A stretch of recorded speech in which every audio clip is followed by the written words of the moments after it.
labada ugu waaweyn barnaamijkeena galabnimo maanta waxa kamida Al Jazeera ayaa xaqiijisay in Iran ay garaacday oo ay gantaaladeeda ku hubsatay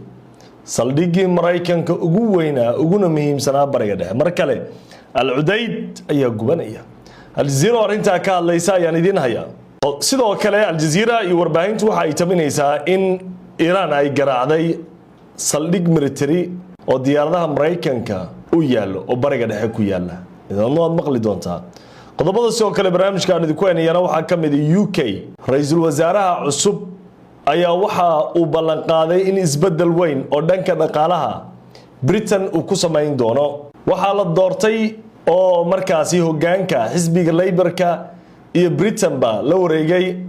Andy Burnham oo nin weyn siyaasadda Israel uga soo horjeeda qodobada sidoo kale barnaamijkan idinku eenayana waxa kamida Al Jazeera ayaa taminaysa in Iran ay ku guuleystay inay dhaqan geliso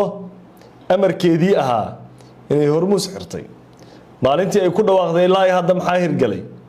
imisa maraakiiba ayaa martay Mareykanka amarkiisii ah lama xiri karo xaguu ku dambeeyay barnaamijka ayaad ku maqli doontaa qodobka ugu dambeeyana General Muhsin Raza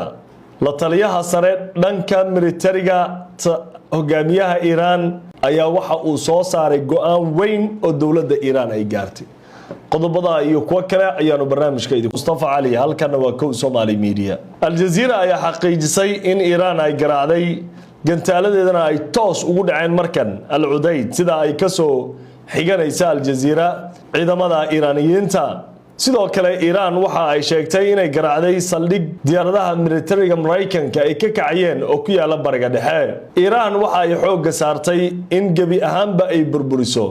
saldhigga ugu weyn Mareykanka uu ku leeyahay bariga dhexe gaar ahaan dalka Qatar weeraradii ugu dambeeyay Iran waxa ay xoog saaraysay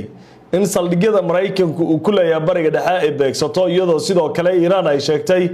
in weeraradeedu ay si aan xad lahayn u gaari doonaan dhammaan dalalka bariga dhexe iyo goob walba uu ku yaalo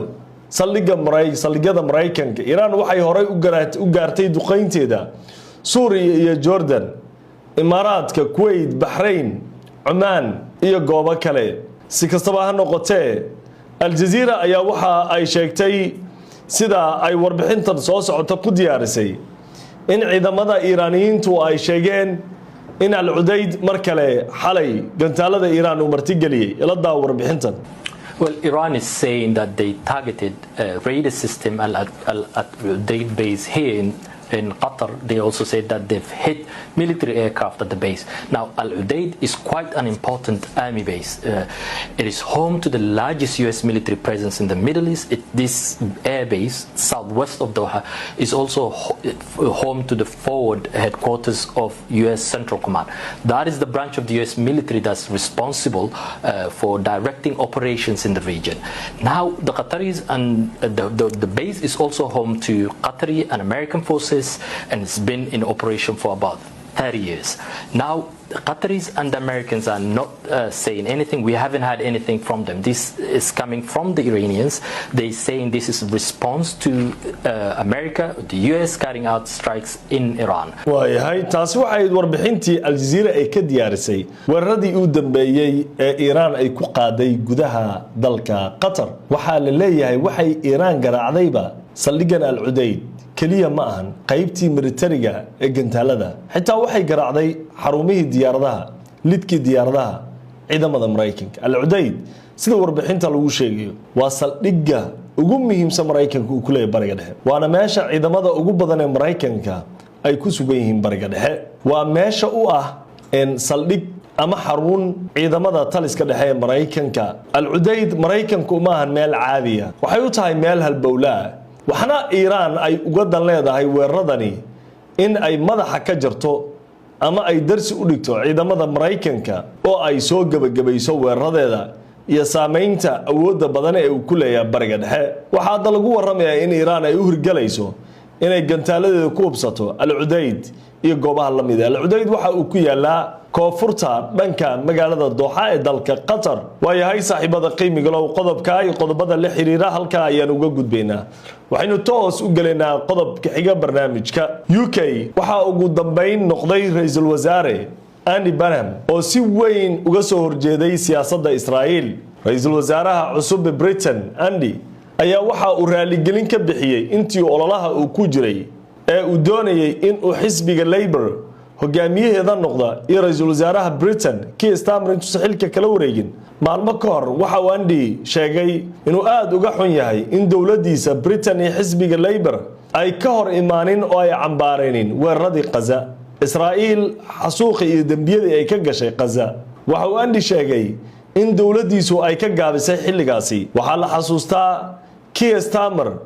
markii ay Israa'iil sheegtay in biyaha ay korontada ka jaray reer Gaza, gaar ahaan wasiirkii gaashaandhigga xilligaasi Yoav Gallant oo arrintaa ku dhawaaqay. Keir Starmer idaacadda laga weydiiyay waxa la yiri saa u aragtaa wuxuu Israa'iil xaq bay u leedahay inay isdifaacdo. aad bay dunida ula yaabtay, waa laga niyajabay. dad badan oo Labour ka taageersanaa ayaa niyajabay. laakiin Andy Burnham waxa uu hadda yiri raali ayaan ka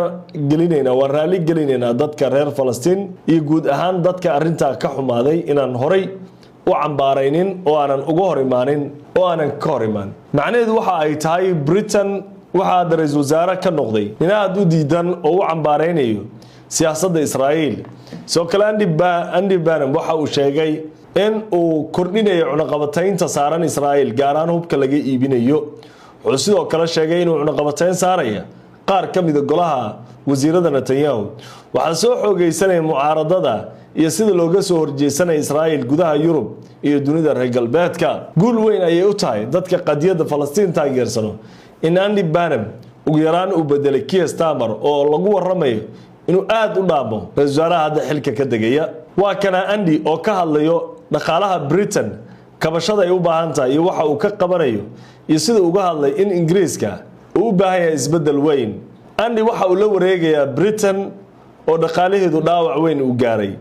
sida qaybo badan oo dunida ka mid ba dhaqaalaheedu u liito. nidaamka kaalmada ama ceerta loo yaqaan oo aad iskugu dhexdaadsan, systemka shaqada oo aad u liito, wax badan ayaa u baahan inuu hagaajiyo. laakiin hadalkiisa sida tan ayuu u jeediyay warkii ugu horeeyay ee u jeediyay markuu ra'iisul wasaaraha noqday. If we want an economy and a country that works for all people and places, which to me should always be at the very core of Labourism, then it requires a new path to the one we've been on for the last 40 years. The government I lead will confidently lay that path out starting next week. And that is why this change today is the most significant change moment in our politics for 40 years. It will take us to a country where life is more affordable and all people and places are lifted from where they are now. And conference, this is my fourth commitment to you. I mean it when I say all places. waayo ninkan wuxuu leeyahay dhibaatada dadka masaakiinta la geliyay, dadka shaqeeya oo halgamay culeyska la saaray ayaan ka qaadi doonaa. Labourka saxda ayaan soo celinay ayuu leeyahay. waayahay saaxiibada qiimiga leh qodobka xiga barnaamijka ayaynu toos u galaynaa. Al Jazeera ayaa taminaysa in Iran ay ku guuleystay inay dhaqangeliso amaradii ay bixisay oo ku aadanaa inay xirayso Hormuz. Maraykanka Iran waxaa dhex maray hanjabaad iyo cagajuglayn weyn bilowgii dagaalka. Iran waxa ay sheegtay dagaalka markuu maalmo socday in gabi ahaanba Hormuz ay xirantay. Maraykankana waxa uu sheegay in Hormuz la xireenin. maraakiibta Hormuz isticmaalaysa maalintii waxay ahayd 30%. hadda waxay ku soo dhamaatay maalintiiba hadda maalintii u dambeysay waxa martay 7 kaliya 8 kaliya martay. hadda waxa leeyahay 8 ebre ku socotaa 0. macnaheedu waxay tahay marka maray mala Hormuz oo way xirantay. Maraykanka awoodiisa iyo duqayntiisa ilaa iyo hadda wax uu soo kordhiyo aanay cadibaad kale oo dhaqaalihi adduunka iyo bariga dhexe iyo carabtii oo la baabi'inayo saldhigyadoodii iyo saldhigyada Maraykanka oo halis galaya. Maraykanka dagaalka ilaa hadda intuu socday isbuucan wuxuu soo kordhiyay baa la leeyahay buundala burburiyo ee kaabayaasha dhaqaalaha xarumaha dadka masaakiinta oo uu aaday wax aan ahayn, taasoo lagu sheegay asal ahaan marka loo noqdo inay dambiye dagaal ka dhalanayaan. laakiin Trump iyo kooxdiisa ayaa lagu waramay inay awood bideen maadaama Iran iyada ay dhinaca iyo Hormuz ay cadaadis ka saartay, isagan dhinaca bundooyinka iyo kaabayaasha dhaqaalaha ayuu garaacaya. laakiin waxa leeyahay Iran waxa u mareeban doontee bariga dhexdhana isla duumi doono wayna sheegeen barnaamijkan ku maqli doontaa bariirada warbixintii ugu dambeysay Al Jazeera ay ka tabiso xaaladda Hormuz iyo bariga dhexe wixii soo kordhay. Well, the increased military attacks have caused shipping traffic through the Strait of Hormuz to plummet. The maritime tracking platform Kepler says only 8 crossings were confirmed on Thursday. This is a live picture of the current traffic that's going through the Strait of Hormuz. It wasn't that long ago that was pretty busy in that bend in the strait. And now you can see there are a lot of gaps there. It is the lowest number in 3 weeks. In fact, 7 of the 8 transits used in the northern route in Iranian waters. Before the war, around 130 ships were crossing the Strait of Hormuz every day. That's mostly in the middle of the strait. In an exclusive interview with Al Jazeera, Captain Tim Hawkins, spokesman for CENTCOM, claimed the Strait of Hormuz is open. Maraykanku wuxuu leeyahay Strait of Hormuz is open way furan tahay laakiin waxa ay Al Jazeera hadda tabinaysaa 3 isbuuc ka hor 130 markab ayaa mari jirtay hadda 8 martay isbuuci hadda 8daas qamiistii martay en 5 kamida ilaa 6 kamida waxay martay dhinaca waqooyi Iran dhinaceeda macnaha Iran ku u fasaxday waa si gaar macnaha hal markab ayaa wuxuu ku maray silsilaca haddana waxay maraysaa baa leeyahay maraakiin bari karin Maraykanku wali waxay ku adkaysanaa way furan tahay laakiin Hormuz way xirantay dhaqaaliga adduunka mugdi u galiyay waliba hadda Iran waxay dalbanaysaa in baabu mandab la xiro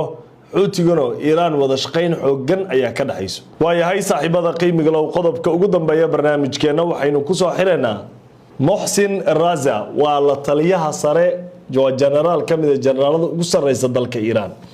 waana la taliyaha ugu sareeya dhanka amniga dhanka militariga hogaamiyaha Iran Ali Mujtaba Ali Khamenei Mujtaba la taliyihiisa Mohsin warbu soo saaray wuxuu leeyahay waxaanu isticmaalaynaa awoodeeni ugu dambeysay waxaanu ula dhaqmaynaa cadawga sida ay noola dhaqmeen si lamida waxa uu yiri waxaanu burburinaynaa dhammaan kaabayaasha dhaqaalaha dalalka bariga dhexe ee Maraykanka saaxiibka la ah waxa uu leeyahay Iran waxa loola dhaqmay si aanan ihsaan iyo naxariis iyo wanaag ku jirin si lamida ayaan u dhaqmaynaa ciidamadeena waxa amar lagu siinayaa in ay burburiyaan dhammaan kaabayaasha dhaqaalaha bariga dhexe macnaha sheekada xargay goosatay wax la iskula reebanayo ama wax naxariis ah oo haray mala xiisadu waxay gaartay heerkii ugu dambeeyay ee dhinacyadu ay isku burburaan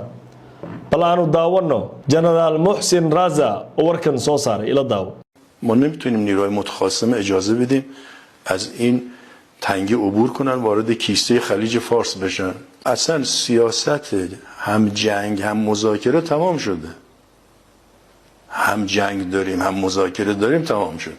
و من از طرف همه نیروهای مسلح عرض میکنم ما تا الان بنا را نه بر گسترش جنگ داشتیم که جنگ گسترش بدیم نه بر این که وارد تهاجم بشیم کار ما چی بوده؟ ما در جنگ 12 روزه واقعا دنبال این بودیم که منطقه درگیر نشه یعنی با اینکه آمریکا و اسرائیل به ما حمله کردن در جنگ 12 روزه اما نه ما به پایگاه‌های آمریکا در کویت نه در جاهای دیگه هیچ حمله نکردیم